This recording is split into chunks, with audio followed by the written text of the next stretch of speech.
Hello people, BD গিকশপসের পক্ষ থেকে JavaScript video টিউটোরিয়ালসে আপনাদের সবাই ওয়েলকাম জানাতেছি। আমি Faisal Ahmed. So last video tutorial function নিয়ে কথা বলা শুরু করেছিলাম, বাট শেষ করতে পারিনি কারণ আমি প্রচুর পরিমাণে বকবক করি এবং আপনারা হয়তো অনেকেই কমপ্লেন করতেছেন যে কেন তো তাড়াতাড়ি কথা বলি, বাট অ্যাকচুয়ালি আসলে এখন এটা এক্সপ্লেন করতে গেলে আরও বেশি বকবক করতে হবে। যাই হোক, সো এক্সপ্লেনেশন পরে দেবো এবং আপনাদের কোনো সন্দেহ অথবা কোনো কনফিউশন অথবা কোনো কোয়েশ্চেন থাকলে আমাকে ইমেল করতে পারেন faisal@bdx.com, অথবা আমার ইউটিউব কমেন্টসে আপনারা একটা কমেন্ট দিয়ে যেতে পারেন, অথবা আমার ফেসবুক পেজ আছে, ফেসবুক পেজে আপনারা একটা কমেন্ট দিতে পারেন। সো অ্যাকচুয়ালি আজকে আমরা ফাংশন সম্পর্কে আরও কিছু কথা বলতে যাচ্ছি, অ্যান্ড আশা করি ফাংশন সম্পর্কে আজকে আপনাদেরকে একটা পুরোপুরি আইডিয়া শেষ করতে পারবো এবং লাস্ট ভিডিও টিউটোরিয়াল আমি যেটা শুরু করেছিলাম সেটা শেষ করতে পারবো। সো লাস্ট ভিডিও টিউটোরিয়াল আমরা একটা লেখা দিছিলাম স্ক্রিনে, জাস্ট সিম্পলি একটা দুইটা ফাংশন ক্রিয়েট করছিলাম এবং জাস্ট স্ক্রিনে, এবং একটা অ্যালার্ট বক্স ছিল আমাদের। সো আজকে আমরা দেখবো কীভাবে আমরা আর অ্যাকচুয়ালি যেটা করতে পারি সেটা হচ্ছে জাস্ট আমরা সিম্পলি দেখে যাই যে আসলে আজকে আমরা কী দেখবো। সো আমাদের ছিল অ্যালার্ট বক্স ছিল একটা, দেন এর ভিতরে ছিল আমাদের ডোন্ট গো। সো এই ছিল আমাদের টোটাল ফাংশনগুলো। অ্যান্ড আজকে আমরা দেখবো ফাংশনের রিটার্ন টাইপ বলে একটা জিনিস আছে, সেই সম্পর্কে আমরা একটু বেসিক আইডিয়া নেওয়ার চেষ্টা করবো। সেটা হচ্ছে জাস্ট সিম্পলি রিটার্ন টাইপ, মানে অ্যাকচুয়ালি আমরা আমাদের এই ফাংশনটা ধরা যাক আমরা দুটো ফাংশন ক্রিয়েট করেছি, একটা হচ্ছে লেখা, একটা হচ্ছে ওয়ার্নিং। সো ওয়ার্নিং ফাংশনটা এর কাজ করে শেষ হওয়া মাত্রই শেষ, এটা ফিনিশড। অ্যান্ড লেখা ফাংশনটা স্ক্রিনটাতে লেখাটা দেওয়া মাত্রই এটা শেষ কাজ, এটা তার কিছু অবশিষ্ট নেই। সো রিটার্ন টাইপটা হচ্ছে বেসিক্যালি ফাংশনের কাজ যখন শেষ হয়ে যাবে, অর্থাৎ ফাংশনে আমি যেই লাইন অফ কোডগুলো দিব, অর্থাৎ আমি ফাংশনকে যে কাজগুলো করতে বলবো সেই কাজগুলো শেষ হয়ে যাওয়ার পরে একটা ভ্যালু আমাদেরকে রিটার্ন করবে ফাংশন, অর্থাৎ ক্যালকুলেট করার মাধ্যমে আমাদেরকে একটা ভ্যালু রিটার্ন করবে। সেই জিনিসটাকে আমরা ইউজ করবো অন্য একটা কাজে, সে অন্য যে কোনো জায়গায় অথবা যে কোনো কাজে। সো সেই জিনিসটাকে বলা হয় রিটার্ন টাইপ ফাংশনের, অর্থাৎ ফাংশনের মাধ্যমে আমরা কি রিটার্ন করতে চাচ্ছি। সো আমাদের যদি ধরা যাক একটা ফাংশন তৈরি করলাম, যে জাস্ট সিম্পলি ফাংশন, এবং আপনাদেরকে ফাংশন ক্রিয়েট করার আগে টিউটোরিয়াল দেখানো হচ্ছে, সো আমি জাস্ট আবারও এক্সপ্লেন করতে গেলাম না। ধরা যাক আমাদের একটা ফাংশন আছে যেটা হচ্ছে রিটার্ন, অর ধরা যাক অ্যান্সার দেওয়া যাক ফাংশনের নাম। সো অ্যান্সার, দেন আমাদের ফাংশনে আমরা একটা রিটার্ন টাইপ দেবো। রিটার্ন টাইপ ডিটারমাইন করার ক্ষেত্রে আমরা রিটার্ন কি চাইতেছি ফাংশনের ক্ষেত্রে, সেটার জন্য আমাদেরকে লিখতে হবে রিটার্ন, RETURN, এবং আমি টি লিখি রিটার্ন। দেন আমাদেরকে যেটা আমরা রিটার্ন চাইতেছি সেটা লিখতে হবে। ধরা যাক আমরা জাস্ট একটা টেক্সট চাইতেছি রিটার্ন, তো আমরা জাস্ট সিম্পলি লিখবো যে এটা রিটার্ন ভ্যালু। সো এখন আমরা ফাংশন থেকে রিটার্ন ভ্যালু পেলাম এই জিনিসটা। সো আমি যদি পেজটাকে রিলোড করি আপনারা দেখতে পাবেন যে আমাদের জাস্ট সিম্পলি সব কিছু হচ্ছে আগের মতো, বাট এখানে আমরা অন্য কিছু পাচ্ছি না। যদিও আমরা একটা টেক্সট দিয়েছিলাম ফাংশনের রিটার্ন ভ্যালু হিসেবে, যেটা হচ্ছে একটা টেক্সট যেটাতে লেখা ছিল যে এটা একটা রিটার্ন ভ্যালু, বাট আমরা এই লেখাটা এই স্ক্রিনে পাচ্ছি না। সো অ্যাকচুয়ালি জিনিসটা কোথায় গেল? এই জিনিসটা আমাদের মেমোরিতে সেভ হয়ে থাকবে, অর্থাৎ আমাদের ওয়েব পেজে সেভ হয়ে থাকবে, বাট এই জিনিসটা আমরা অন্য কোথাও ইউজ করা মাত্র, আমরা এখানে ফাংশনটা ক্রিয়েট করেছি এবং ফাংশন থেকে একটা কিছু রিটার্ন নিয়েছি, একটা টেক্সট, বাট এই জিনিসটাকে আমরা কোথাও ইউজ করিনি। সো জিনিসটাকে যদি আমি ইউজ করি দেন আমরা এই জিনিসটা দেখতে পাবো। সো আমরা জিনিসটাকে ইউজ করি, অর্থাৎ আমাদের ফাংশনটাকে কল করি বলা যেতে পারে। সো জাস্ট সিম্পলি আমাদেরকে কীভাবে ফাংশন কল করা আপনাদেরকে আগে টিউটোরিয়াল দেখানো হয়েছে। জাস্ট সিম্পলি আনসার লিখবো, দেন আমরা, এবং আমরা যদি সেভ করে এবং রিলোড করে পেজটাকে আপনারা দেখতে পাবেন ঠিক আগের মতোই হচ্ছে। আই মিন আমাদের হিসেব মতে যে আমরা রিটার্ন টাইপ তৈরি করেছি এবং ফাংশন তৈরি করেছি, সো আমাদের ফাংশনটাকে কল করা মাত্রই ফাংশনের কাজটা হওয়া উচিত এবং স্ক্রিনের টেক্সটটা আসা উচিত, বাট অ্যাকচুয়ালি তা হবে না। অ্যাকচুয়ালি যেটা হবে সেটা হচ্ছে আমাদের স্ক্রিনে এই লেখাটা প্রিন্ট আউট না হয়ে আমরা যখন এই রিটার্ন টাইপটাকে আমরা স্ক্রিনে প্রিন্ট আউট করি না, আমরা জাস্ট ফাংশনটাকে কল করেছি, বাট ফাংশনের কল করার ক্ষেত্রে কোথাও লেখা নেই যে এটা স্ক্রিনে প্রিন্ট আউট করা। সো আমাদেরকে যেটা করতে হবে যে ফাংশনের এই রিটার্ন টাইপটাকে আমরা যদি স্ক্রিনে প্রিন্ট আউট করতে সেক্ষেত্রে আমাদেরকে লিখতে হবে ডকুমেন্ট ডট রাইট, অর্থাৎ এই রিটার্ন টাইপটাকে আমাদেরকে ইউজ করতে হবে এই ফাংশনের আন্ডারে। সো আমি যদি এখন পেজটাকে রিলোড করি আপনারা দেখতে পাবেন ডোন্ট গো, দেন আমাদের এখানে লেখাটা চলে আসে এবং আপনাদেরকে একটা লাইন ব্রেক ইউজ করলে আপনাদের দেখতে ব্যাপারটা আরও সহজ হবে।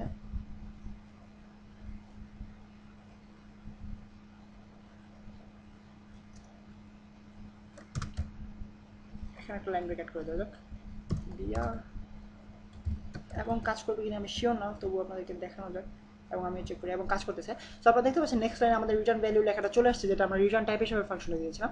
সো অ্যাকচুয়ালি রিটার্ন টাইপটা কোনো টেক্সট স্ক্রিনে প্রিন্ট আউট করার ক্ষেত্রে কখনো ইউজ করা হয় না। আই মিন গাধা টাইপের প্রোগ্রামাররা ছাড়া এই কাজটা কখনো কেউ করবে না। বাট অ্যাকচুয়ালি এটার ক্ষেত্রে কাজটা যেটা করা হয় সেটা হচ্ছে আমরা জাস্ট ক্যালকুলেশনের ক্ষেত্রে এই জিনিসটা ইউজ করি। অর্থাৎ আমরা কোনো একটা ফাংশনের কাজ যদি ক্যালকুলেট করি, যেমন ধরো যাক আমরা ইউরো থেকে ডলারে আমাদের টাকাগুলো, আমাদের কারেন্সিগুলোকে কনভার্ট করতে যাচ্ছি, অথবা ইউরো থেকে টাকায় আমাদের কারেন্সিগুলোকে কনভার্ট করতে যাচ্ছি। সো আমাদের একটা ফাংশন থাকবে ইউরো থেকে ডলারে কনভার্ট করার, একটা ফাংশন থাকবে ইউরো থেকে টাকায় কনভার্ট করার। দেন আমরা কনভার্টেড ভ্যালুটা রিটার্ন টাইপ হিসেবে দিব। দেন আমরা অন্য একটা ফাংশনে গিয়ে ধরা যাক আমরা এখন ডকুমেন্ট ডট রাইট, দেন আমরা ওই রিটার্ন টাইপটাকে আমাদের ডকুমেন্ট ডট রাইটের মধ্যে ইউজ করবো। অর্থাৎ আমাদের রিটার্ন টাইপের মাধ্যমে আমরা স্ক্রিনে প্রিন্ট আউট করবো যে রিটার্ন টাইপটা কী ছিল অ্যাকচুয়ালি। সো এটা হচ্ছে আমাদের অ্যাকচুয়ালি রিটার্ন টাইপের কাজ। যেমন ধরো যাক আপনাদেরকে ক্যালকুলেশনের মাধ্যমে একটু দেখানো যাক যে কীভাবে ক্যালকুলেশনের মাধ্যমে ইউজ করা হয়। সো আমি জাস্ট সিম্পলি ধরা যাক আমাদের দুটো প্যারামিটার আমরা ইউজ করি। এখানে আপনাকে আগে টিউটোরিয়ালে দেখানো ছিল প্যারামিটার্স কীভাবে ইউজ করা হয় ফাংশনে, এবং আপনাদেরকে বলা হয়নি সম্ভবত যে আমরা একটা ফাংশনের ক্ষেত্রে 2-3টা অথবা 4টা 5টা যতগুলো হচ্ছে প্যারামিটার্স ইউজ করতে পারি। সো বেসিক্যালি এই প্যারামিটার্সগুলো আমাদেরকে কীভাবে ইউজ করতে হয়, ধরা যাক আমরা দুটো প্যারামিটার্স ইউজ করবো এখানে, এক্স এবং ওয়াই। সো এক্সের ক্ষেত্রে আমাদের এক্স ওয়াই অ্যান্ড আমরা এখানে জেড ধরে নিই, Z equals to X plus Y. So আমরা এখানে বলে দিলাম যে আমাদের এই ফাংশনে Z equals to X plus Y, and আমরা এখানে রিটার্ন করবো ফাংশন থেকে জেড ভ্যালুটাকে। সো জেড ভ্যালুটাকে যদি আমরা রিটার্ন করি, সেক্ষেত্রে এখন যদি আমি এই ফাংশনটাকে কল করেছি, আনসার ফাংশনটাকে কল করেছি, এক্ষেত্রে আমাদেরকে ডকুমেন্ট ডট রাইট প্রয়োজন নেই। আমি জাস্ট সিম্পলি আর আমি ডকুমেন্ট ডট রাইটের ভিতরে ইউজ করতে পারি। সো আমি যদি ডকুমেন্ট ডট রাইটের ভিতরে আনসার ফাংশনটাকে কল করি, সেক্ষেত্রে আমাদেরকে দুটো প্যারামিটার পাসিং করতে হবে, এবং এই জিনিসটাকে টেকনিক্যাল টার্মে বলা হয় প্যারামিটার্স পাসিং। অর্থাৎ আমাদের এই প্যারামিটার্স আমরা এখানে ক্রিয়েট করেছি এক্স এবং ওয়াই, বাট আমাদের এখানে যে প্যারামিটার্সের ভ্যালু এক্স এবং ওয়াই হতে হবে এমন কোনো কথা নেই আমাদেরকে। এবং একটা অ্যাম্বুলেন্স যাচ্ছে বাসার খুব কাছে এবং চলে গেছে, যাই হোক। সো আমাদেরকে যে এক্স এবং ওয়াই হতে হবে এমন কোনো কথা না, আমরা আমাদের নিজেদের ইচ্ছা মতো ভ্যালুগুলো ইউজ করবো, এখানে নিজেদের ইচ্ছা মতো ইনফরমেশনগুলো ফাংশনের ইউজ করবো। সো এই জন্য আমাদেরকে এই প্যারামিটার্সের জায়গায় আমাদের ভ্যালু পাসিং করতে হবে। সো আমরা যে কোনো ভ্যালু পাসিং করতে পারি, ধরা যাক 25,25 or 25,30। সো এখন যদি আমি রিলোড করি পেজটাকে, আশা করি আমরা রেজাল্ট পেয়ে যাবো আমাদের। সো আপনারা দেখতে পাচ্ছেন যে আমরা নিচে আমাদের রেজাল্ট পেয়ে গেছি, সেটা হচ্ছে 55, এবং এটা রিটার্ন টাইপটাকে আমরা ইউজ করেছি এখানে ডকুমেন্ট অফ রাইটের ভিতরে। সো আমি আরেকটা কাজ করতে পারি, সেটা হচ্ছে just simply return type use না করে এখানে simply just document dot right Z use করতে পারি। আপনাকে দেখানো যাক, ডকুমেন্ট এবং ডকুমেন্ট লিখেছি, document dot right Z. So এখন যদি আমি পেজটাকে রিলোড করি, আপনারা দেখতে পাবেন, এবং আমি ফাংশনটাকে কল করতে ভুলে গেছি, যেটা একটা মাস্ট জিনিস, আনসার। আমি যদি এখন পেজটাকে রিলোড করি, than n something something something কোনো একটা লেখা আসছে, যেটা আমি চাইতেছি না। সো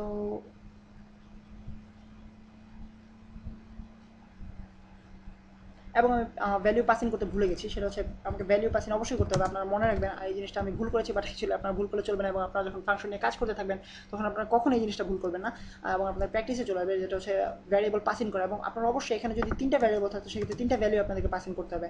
এবং কিছু কিছু ফাংশন থাকে সামটাইমস যেগুলোতে আমরা 4টা 5টা প্যারামিটার্স ইউজ করি, বাট আমাদের দুটো প্যারামিটার যদি আমরা পাসিং করি, সেক্ষেত্রে ফাংশনটা কাজ করবে এবং অর্ধেক কাজ করবে। এরকম টাইপের আমাদের অনেকগুলো ফাংশন আমরা তৈরি করতে পারবো পরবর্তীতে, আপনারা হয়তো বা কাজ করলে দেখতে পাবেন। সো আপনারা দেখতে পাচ্ছেন আমাদের ভ্যালুটা আমরা স্ক্রিনে প্রিন্টার আউট পেয়ে গেছি। সো এটা হচ্ছে আমাদের actually return type function. Return type অথবা ফাংশনের মাধ্যমে আমরা ক্যালকুলেশন করে আমরা কীভাবে রিটার্ন ভ্যালু নিতে পারি, অথবা সরাসরি আমরা কীভাবে ফাংশন থেকে আমরা ক্যালকুলেশনের মার্কটা আমরা পেতে পারি।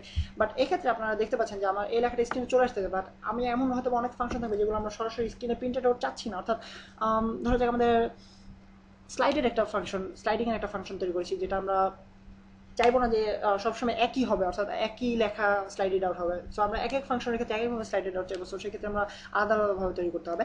অ্যান্ড আরেকটা জিনিস, সেটা হচ্ছে আপনারা ফাংশন যে সবসময় অটোমেটিক্যালি কল করতে হবে, এটা কোনো বাধ্যতামূলক নয়।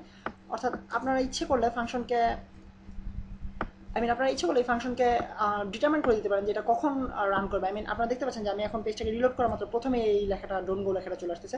বাট অ্যাকচুয়ালি আপনাদেরকে প্রথমেই জানতে হবে এমন কোনো কথা নেই, আপনারা যে কোনো সময় এটাকে কল করতে পারেন। যেমন ধরো আমরা একটা ফর্ম ক্রিয়েট করি, প্রথমে জিনিসটা আপনাদেরকে ক্লিয়ারভাবে দেখাতে হলে একটা ফর্ম ক্রিয়েট করলে আপনাদের বুঝতে সুবিধা হবে। সো ফর্ম জিনিসটা সম্পর্কে যাদের বেসিক আইডিয়া নেই, তারা অবশ্যই আমার HTML এর টিউটোরিয়ালগুলো দেখতে ভুলবেন না। HTML এর টিউটোরিয়ালগুলোতে আমি খুব সহজ করে এবং আশা করি আপনাদের সবার বোঝার জন্য খুবই সহজভাবে আমি এক্সপ্লেন করতে পেরেছি HTML এর ট্যাগসগুলো অথবা HTML শেখার জন্য যে ব্যাপারগুলো আপনাদের জানতে হবে সেই ব্যাপারগুলো। সো ফর্ম জিনিসটা আপনারা HTML দেখলে বুঝতে পারবেন অ্যাকচুয়ালি এখানে কী হচ্ছে। সো ফর্ম অ্যাকশন, আমি জাস্ট এই পেজে অ্যাকশনটা করতে চাইছি। So js tutorial dot HTML, তার আমি এখানে লিখবো একটা বাটন তৈরি করা যাক। এবং বাটন কীভাবে তৈরি করা সেটা আপনার HTML যারা করেছেন তারা অলরেডি জেনে গেছেন, এবং যারা করেনি তারা একটু কষ্ট করে দেখে নেবেন যে HTML কীভাবে বাটন তৈরি করা হয়। বাটন দেন অন ক্লিক হচ্ছে একটা জাভাস্ক্রিপ্ট অ্যাট্রিবিউট, এটাকে বলে অ্যাট্রিবিউট। এবং আপনাদেরকে HTML টিউটোরিয়ালগুলোতে আপনাকে বলা হয়েছে যে অ্যাট্রিবিউটগুলো আসলে কী জিনিস, এবং এটা হচ্ছে জাভাস্ক্রিপ্ট অ্যাট্রিবিউট যে মাউস দ্বারা ক্লিক করলে এখানে কী হবে, অর্থাৎ এই বাটনে মাউস দ্বারা ক্লিক করলে কী হবে। অ্যান্ড আমরা অন ক্লিক দিতে যাচ্ছি, এখানে আমরা ফাংশনটাকে কল করবো, সিম্পলি জাস্ট আমাদের এই ফাংশনটাকে কল করবো, যেটা হচ্ছে ওয়ার্নিং ফাংশনটাকে আমরা এখানে কল না করে। দেন আমি যদি এখন পেজটা রিলোড করি আপনারা দেখতে পাবেন যে এখানে একটা বাটন তৈরি হয়েছে এবং এখানে প্রথমে ডোন্ট গো লেখাটা আসতেছে না। সো আমি এখানে একটা বাটনে আমি অন ক্লিকের জায়গায় ওয়ার্নিং ফাংশনটাকে কল করবো, ওয়ার্নিং। দেন এখন যদি আমি এটার একটা নেম দিয়ে দিই, ভ্যালিউ নেম না অ্যাকচুয়াল ভ্যালিউ, আমাদের ফাংশনের ইনপুট টাইপের ভ্যালিউ হচ্ছে, বাটনের ভ্যালিউ হচ্ছে জাস্ট ওয়ার্ন।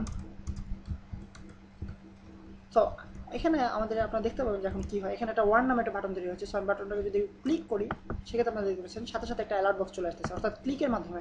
এবং আরও অনেক ধরনের অ্যাট্রিবিউট আছে যেগুলো হচ্ছে আপনাদেরকে HTML টিউটোরিয়ালগুলোতে আপনাদেরকে জানানো হয়েছে কিনা আমি ঠিক শিওর না। সো অনেক ধরনের অ্যাট্রিবিউট আছে, যেমন হচ্ছে মাউস ওভার।